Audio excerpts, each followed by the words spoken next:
భారతదేశం 2050 నాటికి ఎదుర్కొనాల్సిన ప్రధాన సమస్యలు అనేకంగా ఉంటాయి. భవిష్యత్తు తరం కోసం ఇవి చాలా కీలకం. ప్రతి ఒక్క అంశాన్ని విడిగా తెలుగు భాషలో వివరంగా వివరిస్తాను. 1. జనాభా పెరుగుదల పాపులేషన్ ఎక్స్ప్లోషన్. 2050 నాటికి భారత జనాభా 150 కోట్లకు పైగా ఉంటుందని అంచనా. ఇది భారతదేశాన్ని ప్రపంచంలోనే అత్యధిక జనాభా కలిగిన దేశంగా మార్చొచ్చు. ఫలితం: తక్కువ వనరులు, ఎక్కువ మంది. భోజనం, నీరు, నివాసం, ఉద్యోగాలు అందరికీ లేకపోవచ్చు. పేదరికం పెరుగుతుంది. 2. నీటి కొరత వాటర్ స్కార్సిటీ. ప్రస్తుత కాలంలోనే నీటి కొరత ఎదురవుతోంది.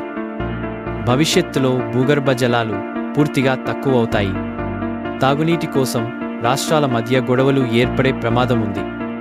వ్యవసాయం తీవ్రంగా ప్రభావితమవుతుంది. 3. వాతావరణ మార్పులు క్లైమేట్ చేంజ్.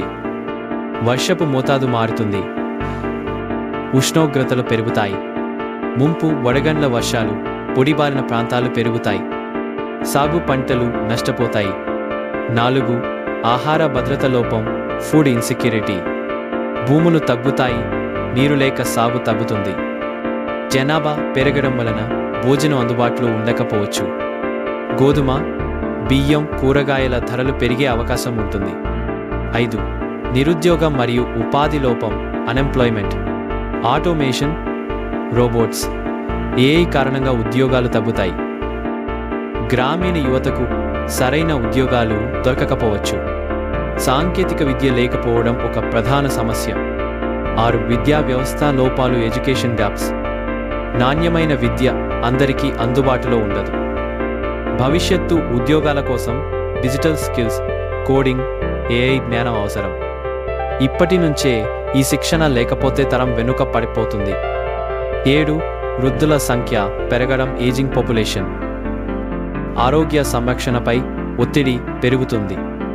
పెద్దల కోసం పింఛన్, వైద్య సేవలు అవసరం. 8.